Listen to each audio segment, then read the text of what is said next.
Hey guys, City Walk, City Wall here, and welcome back to Kobayashi Island. I know I said this last episode that I might head back over to the harbor and finish that out this episode, but I was thinking and remembered how I wanted to put some factories in this rural farmland area, so that's actually what ended up happening instead. There weren't that many more unique factories left to build, so I wanted to make sure that I wasn't left with only huge ones by the time I got to this area. So sort of why I wanted to make sure to get this done now and then, get the factories picked out that would go here and then afterwards head back to the harbor. My thought is that this rural area is sort of divided up into 4 or 5 towns, each centered around its own train station and some sort of main central feature, building, or reason why that's the town, So this episode, I really only got like 1.5 of these towns done. Both of them have a factory as their main feature, but I'm thinking that the other towns probably have like a high school or something else sort of as their main feature. So as you can see, the first thing I did was I messed around with the roads and the train line and then placed down a really big factory here out in the middle of nowhere.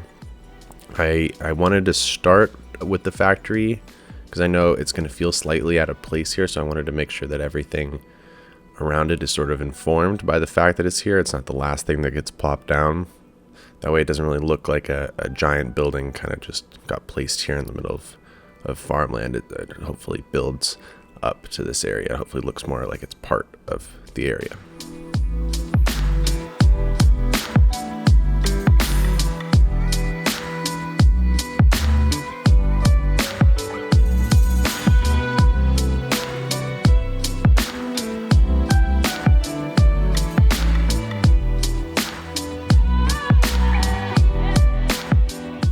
Between this episode and last episode, one of the things that happened was I switched from Mac to Windows. I installed Boot Camp, so I'm still running on a Mac computer, but with Windows software. And man, what a difference it makes. Who knew? This game was definitely made for Windows. My frame rate is way higher, even though it's the exact same hardware. It's pretty awesome, and it also gives me a chance to open up the game completely from scratch based off of the collections I released and the settings that are spelled out in the description of the Kobayashi Island collection on the workshop. And for me, everything worked out pretty well. I don't think I'm missing any assets from the collection, but I did notice a few interesting things about visual settings between Windows and Mac. First of all, the LUTs aren't exactly the same across the operating systems. On Mac, it seems like the relight average LUT is very neutral, but on Windows it's super green. So I think Windows maybe is tinted a little bit more green and Mac is tinted a little bit more purple in general. So I switched to using the relight 2 average LUT. So I guess if you're following the suggestions of how to set up the visual settings from that collection, if you're on Mac, maybe use the relight 1 LUT, and if you're on Windows, maybe the relight 2. Just a sort of suggestion, but you can do whatever you want, obviously. So now kind of things look similar with that new LUT. The other thing that I noticed is that the edge fog, like the haze near the horizon, is much more of a neutral color on Windows. On Mac, it's really blue and it really stands out, and I had to turn it off a lot to get shots where the horizon was in the shot. But now it blends way more into the cube map and the sky, which is awesome because I feel like I can just leave the edge fog on all the time instead of turning it on and off. And the other thing that I thought was going to be annoying, but ended up being pretty awesome, was all my mod settings got reset. So I had to go through each mod and kind of look at what each setting did and turn things on and off one by one.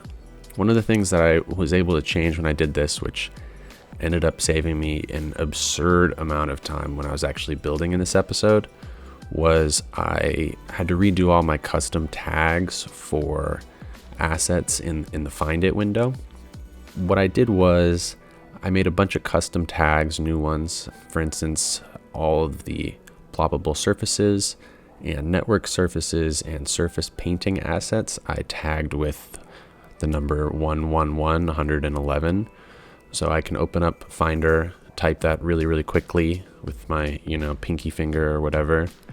And all these different assets that I would usually have to type their individual names one by one in order to see them all come up together. So I also did that with terraforming tools, retaining walls and stuff with the 222.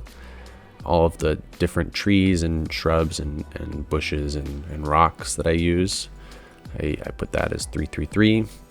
All the cars and prop trucks and vehicles, 444.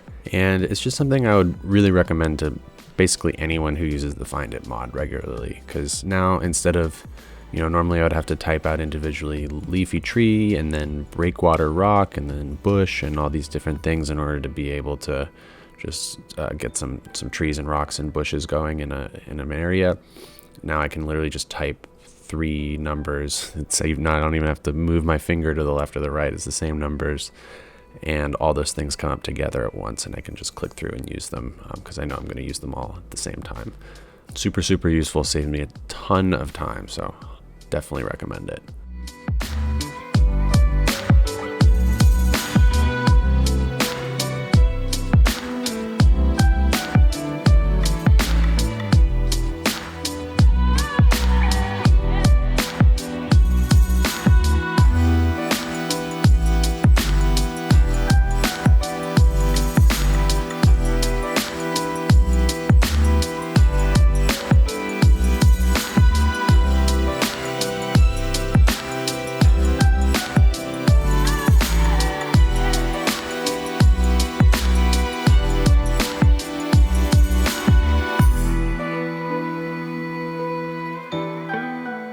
So a lot of what's happening this episode is just getting into the groove of building this style of kind of rural areas that I worked out at some point, I think episode 14 or 15, where I'm nestling in houses in between farms in order to create sort of a larger pattern where none of these farms are really the same shape or going at the same angle. And there's little pockets of houses in between to sort of fill up all the gaps that creates. This is sort of a style that I got from Google Maps looking at the farming areas around Tokyo, and I think it's relatively easy to replicate in City Skylines, especially with these tiny houses and the industry's DLC farms. It's also, the farms are pretty large assets, so as you can see, I really got a lot done this episode in terms of, land usage. I was able to take up an area that's probably the size of 2 or 3 episodes in older episodes. So that's kind of awesome. I'm using a few different tricks here to make the unique shaped farms. Even though all the farms are rectangle shaped, there's a few things you can do to kind of get them to be irregular shaped. For one, I'm using these fruit tree farms a bunch. And what's awesome about those is that there's, if you use the Find It mod, you can find the tree version of all the trees that are used in those farms. So what I do a lot of the time is I'll place down the rectangular shaped tree farm and then use the Find It tool to search for that type of tree. If it's an orange tree, I'll search for orange tree.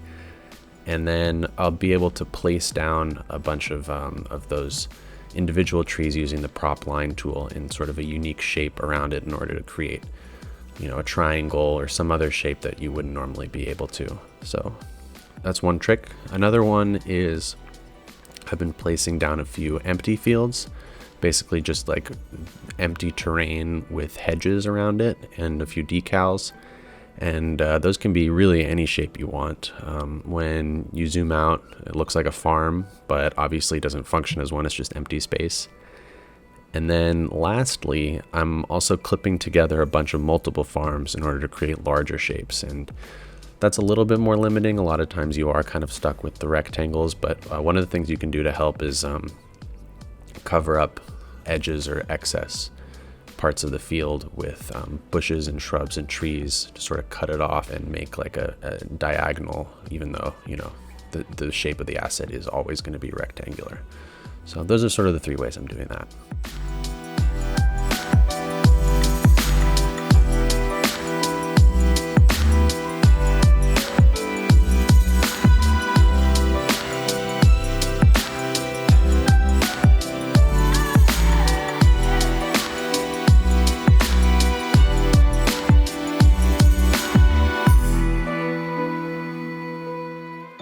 during the Kobayashi Dam episode, one of the things that I started on, at least getting the style of it down, was this canal network that I was going to have go throughout the rural farm areas on the island, sort of have it deliver water to the farms. So I think this episode, I sort of expanded on one of the branches of the canals. I mean, I did expand on one of the branches of the canals, and I gave it sort of a place to dead end here in this lake. So for the canal part, I'm making it pretty skinny. I'm using the Ronic 69 dock edges to make the sides, and then poppable gravel to make the surface of it. And so what you see is a thin strip of water, even though it's slightly wider river underneath those surfaces that I laid down. And then this little lake I wanted to make feel very secluded and naturey, and have a fishing pier that went into it, because I feel like these canals and the little lakes might have a number of fish and turtles and things that live in them. It's quite exposed to nature, I think. And then behind that lake, I put the second factory of the episode. I think it's a toy factory. And all these factories, first thing I've been doing is setting their production rate to 150%, because I'm really, really trying to produce as many unique factory goods as possible, since the commercial buildings on the island are complaining and having issues getting enough goods. So, these unique factories are pretty important, I think, in terms of being able to be self-sufficient a little bit more. So this factory is a bit smaller than the other one I placed. I think it's one of the smallest ones I still have left to build. So I think this episode I'm going to be able to get one more factory in this rural area. And then after that, I'm not sure how many more are going to be able to go here, since I think what's remaining are like the car factory and the petroleum refinery and some of these really, really large assets that I probably only will have room for on far side of the island.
So as I start working my way back here towards the parts of the city that weren't built this episode, those rural areas that are a bit more industrial, they kind of have fewer farms than most of what I've been working on today. So I'm starting to mix a few more industrial buildings into the farm and residential house pattern that I've sort of been using for the most part in this episode.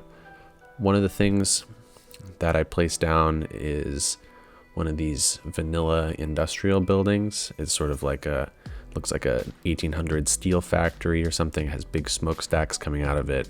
Very old looking building. And I think that ended up being one of my favorite features about this whole thing that got built this episode. Really like the way it looks. I was able to clip two of the same building together to make it look like a larger building, and then have a few different entrances and parking areas around it, a place for trucks to pull up. And I think it really fits the area, even though it's the only thing that's like it around. Because to me, it feels like it's a little bit of the past sort of poking through to the present day. In general, I've been trying to do a mix of, newer looking houses and older looking houses, but sort of favor the newer ones. And same goes for the industrial buildings in this area. Most of the industrial buildings so far that I've placed down are sort of, these modern looking factories or crop processing buildings that don't look too old either. So having this old factory in the middle of that feels to me like it's left over from a time when there were probably a lot more buildings like this that got torn down and replaced. So, right next to it, I put a really new looking grocery store. I think that's an asset from the Green Cities DLC, and I think that juxtaposition between the new and the old is pretty awesome. Like, for instance, around the factory here that you're seeing now, I have these very old-looking concrete walls, and with the grocery store that you're seeing me place down, I use much newer-looking, sort of very ornate metal fences between the parking lot and the street. So, even in the little details, I was trying to make it really obvious, new and old, and they're kind of mixing in this area. So pretty happy with the way that this particular little corner here turned out.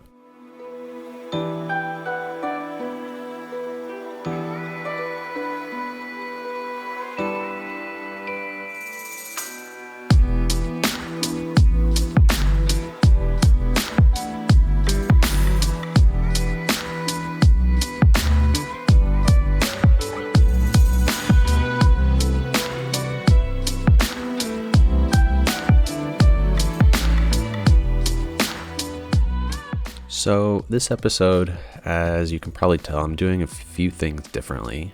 I'm sort of breaking up the commentary a bit more, trying to be a little bit more specific and talk about what's going on screen as it's happening. And I've also slowed down the time-lapse footage a bit. That means that this episode is a good amount longer than it would have been otherwise. So that's sort of why I'm using more breaks in the commentary, kind of give me a little bit more extra time to play with. But let me know what you think of the changes. I'd love to know. It helps me, try to figure out how to make these episodes better. And that's sort of my ultimate goal is I really want to, have the most awesome episodes possible. So this episode, you might also notice this is the first time you're really seeing me exclusively use these new surface painting assets instead of the Surface Painter mod.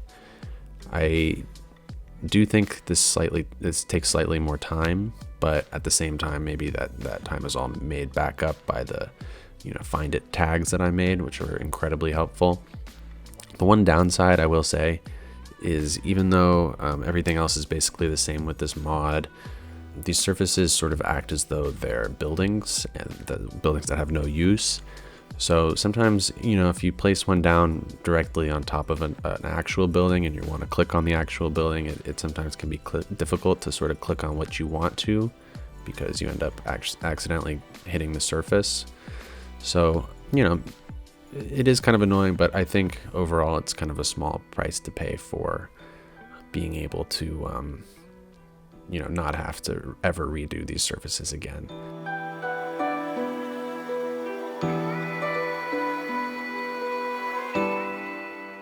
So right now you're seeing me place down this third and final factory for the episode. This is a printing press, and I do something really awesome here where these new network surface assets that got released a month or two ago, I'm using them in combination with retaining walls in order to make planters really quickly and easily. I might even make a preset for that using the parallel road tool, where, because it's all networks and there's no prop surfaces like there normally would in order to make a structure like that, you can really quickly just place it down like 3 roads, the retaining wall on one side, the grass in the middle, and the retaining wall on the other side. And the really awesome thing about that, which I didn't use here, but I am definitely planning on doing in the future, is all of those assets can be built at an angle, so you can have it be like a sloped planter or something like that, where it's not just completely flat like it would have had to have been with the ploppable surfaces. So That's really awesome, I think. You can see me now, I'm kind of getting more in the groove here of putting in industrial buildings into this area. This is sort of really the transition from kind of more industrial places like the recycling center that I placed down a while ago, and really the farmland on the island. So I think, kind of this canal here will be the main divide between what's very industrial with a little bit of farms and what's very much farmland with a little bit of industrial.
So that's about it for this episode. The last few things I do here are just place down a gas station right here by the freeway off-ramp, and a warehouse, and a few more farms and houses, but not really anything major.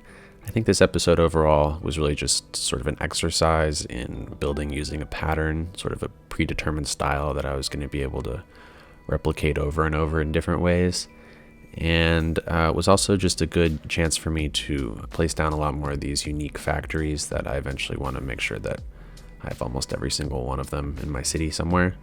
That's obviously really important for this island, making sure that I have enough goods being produced to offset the fact that I can't really import them very well. So I think, like I've said before, once all these unique factories are down, here in these rural areas and back in the harbor, if I'm still having issues, next step is going to be building an airport with some cargo terminals and maybe a lot more sort of generic industrial buildings to refine some of the goods that my specific industrial areas are making. So like I said, that's it for this episode. I hope you all enjoyed it. Keep an eye out for what's to come, and I'll see you all next time.